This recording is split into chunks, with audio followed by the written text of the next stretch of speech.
नमस्कार, हर हर महादेव, जय माता दी।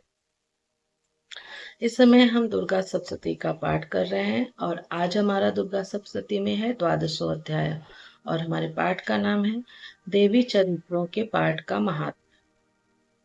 तो हम अपने पाठ को आगे बढ़ाएं, इसके पहले कर लेते हैं दुर्गा देवी की स्तुति।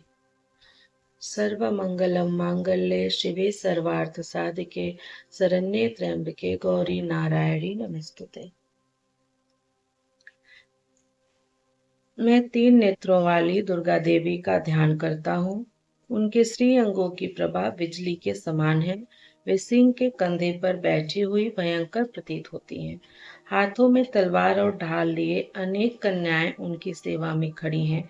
वे अपने हाथों में चक्र, गदा, तलवार, ढाल, बाण, धनुष, पास और तर्जनी मुद्रा धारण किए हुए हैं। उनका स्वरूप अग्निमय है तथा वे माथे पर चंद्रमा का मुकुट धारण करती हैं। देवी बोली, देवताओं, जो एकाग्रचित्त होकर प्रतिदिन इन स्तुतियों से मेरा स्तवन करेगा, उसकी सारी बाधा मैं निश्चय ही दूर कर दूंगी। जो मधुकैटभ का नाश, महिषासुर का वध तथा शुंभ निशुंभ के संहार के प्रसंग का पाठ करेंगे तथा अष्टमी, चतुर्दशी और नवमी को भी जो एकाग्रचित हो भक्ति पूर्वक मेरे उत्तम महात्मा का श्रवण करेंगे, उन्हें कोई पाप नहीं छू सकेगा। उन पर पाप जनित आपत्तियां भी नहीं आएंगी। उनके घर में कभी दरिद्रता नहीं होगी तथा उनको कभी प्रेमी जनों के विछोह का कष्ट भी नहीं भोगना पड़ेगा। इतना ही नहीं, उन्हें शत्रु से, लुटेरों से, राजा से, शस्त्र से, अग्नि से तथा जल की राशि से भी कभी भय नहीं होगा। इसलिए सबको एकाग्रचित्त होकर भक्ति पूर्वक मेरे इस महात्म को सदा पढ़ना और सुनना चाहिए। यह परम कल्याणकारक है। मेरा महात्मा महामारी जनित समस्त उपद्रवों तथा आध्यात्मिक आदि तीनों प्रकार के उत्पातों को शांत करने वाला है। मेरे जिस मंदिर में प्रतिदिन विधि पूर्वक मेरे इस महात्मा का पाठ किया जाता है, उस स्थान को मैं कभी नहीं छोड़ती। वहाँ सदा ही मेरा सन्निधान बना रहता है। बलिदान, पूजा, होम तथा महोत्सव के अवसरों पर मेरे इस चरित्र का पूरा पूरा पाठ और श्रवण करना चाहिए। ऐसा करने पर मनुष्य विधि को जानकर या बिना जाने भी मेरे लिए जो बलि, पूजा या होम आदि करेगा, उसे मैं बड़ी प्रसन्नता के साथ ग्रहण करूंगी। शरत काल में जो वार्षिक महापूजा की जाती है, उस अवसर पर जो मेरे इस महात्मा को भक्ति पूर्वक सुनेगा, वह मनुष्य मेरे प्रसाद से सब बाधाओं से मुक्त तथा धन, धान्य एवं पुत्र से संपन्न होगा।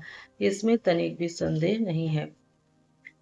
मेरे इस महात्म मेरे प्रादुर्भाव की सुंदर कथाएं तथा युद्ध में किए हुए मेरे पराक्रम सुनने से मनुष्य निर्भय हो जाता है। मेरे महात्मा का श्रवण करने वाले पुरुषों के शत्रु नष्ट हो जाते हैं, उन्हें कल्याण की प्राप्ति होती है तथा उनका कुल आनंदित रहता है। सर्वत्र शांति, कर्म में बुरे स्वप्न दिखाई देने पर तथा ग्रह जनित भयंकर पीड़ा उपस्थित होने पर मेरा महात्म श्रवण करना चाहिए। इससे सब विघ्न तथा भयंकर ग्रह पीड़ाएं शांत हो जाती हैं और मनुष्यों द्वारा देखा हुआ दुःस्वप्न शुभ स्वप्न में परिवर्तित हो जाता है। बाल ग्रहों से आक्रांत हुए बालकों के लिए यह महात्म शांति कारक है तथा मनुष्यों के संगठन में फूट होने पर यह अच्छी प्रकार मित्रता कराने वाला होता है। यह महात्मा समस्त दुराचारियों के बल का नाश करने वाला है। इसके पाठ मात्र से राक्षसों, भूतों और पिशाचों का नाश हो जाता है। मेरा यह सब महात्मा मेरे सामीप्य की प्राप्ति कराने वाला है। पशु, पुष्प, अर्घ्य, धूप, दीप, गंध आदि उत्तम सामग्रियों द्वारा पूजन करने से, ब्राह्मणों को भोजन कराने से, होम करने से, प्रतिदिन अभिषेक करने से, नाना प्रकार के अन्य भोगों का अर्पण करने से तथा दान देने आदि से 1 वर्ष तक जो मेरी आराधना की जाती है और उससे मुझे जितनी प्रसन्नता होती है, उतनी प्रसन्नता मेरे इस उत्तम चरित्र का एक बार श्रवण करने मात्र से ही हो जाती है। यह महात्मा श्रवण करने पर पापों को हर लेता और आरोग्य प्रदान करता है। मेरे प्रादुर्भाव का कीर्तन समस्त भूतों से रक्षा करता है तथा मेरा युद्ध विषयक चरित्र दुष्ट दैत्यों का संहार करने वाला है। इसके श्रवण करने पर मनुष्य को शत्रु का भय नहीं रहता। देवताओं, तुमने और ब्रह्मर्षियों ने जो मेरी स्तुतियां की हैं तथा ब्रह्मा जी ने जो स्तुतियां की हैं, वे सभी कल्याणमयी बुद्धि प्रदान करती हैं।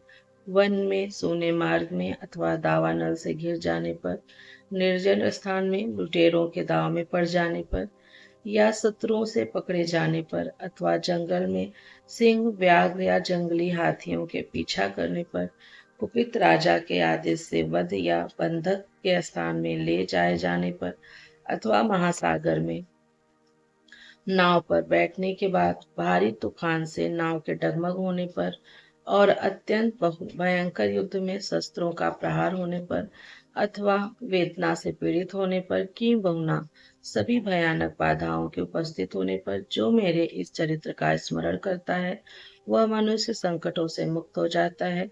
मेरे प्रभाव से सिंह आदि हिंसक जंतु नष्ट हो जाते हैं तथा लुटेरे और शत्रु भी मेरे चरित्र का स्मरण करने वाले पुरुष से दूर भागते हैं। ऋषि कहते हैं, यूं कहकर प्रचंड पराक्रम वाली भगवती चंडिका सब देवताओं के देखते देखते वहीं अंतर ध्यान हो गईं। फिर समस्त देवता भी शत्रुओं के मारे जाने से निर्भय हो पहले की ही भांति यज्ञ भाग का उपभोग करते हुए अपने अपने अधिकार का पालन करने लगे। संसार का विध्वंस करने वाले महाभयंकर अतुल पराक्रमी देव शत्रु शुंभ तथा महाबली निशुंभ के युद्ध में देवी द्वारा मारे जाने पर शेष दैत्य पाताल लोक में चले आए। राजन, इस प्रकार भगवती अंबिका देवी नित्य होते हुए भी पुनः पुनः प्रकट होकर जगत की रक्षा करती हैं। वे ही इस विश्व को मोहित करती हैं। वे ही जगत को जन्म देती तथा वे ही प्रार्थना करने पर संतुष्ट हो विज्ञान एवं समृद्धि प्रदान करती हैं।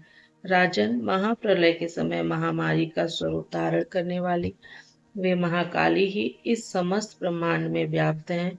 वे ही समय समय पर महामारी होती और वे ही स्वयं अजन्मा होती हुई भी सृष्टि के रूपों में प्रकट होती हैं।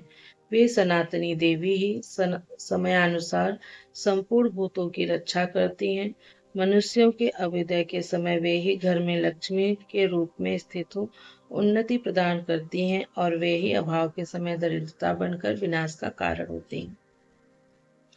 पुष्प, धूप और गंध आदि से पूजा करके उनकी स्तुति करने पर वे धन्य धन, पुत्र, धार्मिक बुद्धि तथा उत्तम गति प्रदान करती हैं।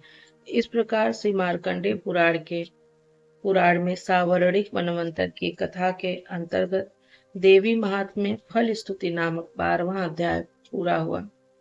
प्रियम शंकरम सर्वनाथम नमामि। हर हर महादेव। जय माता दी।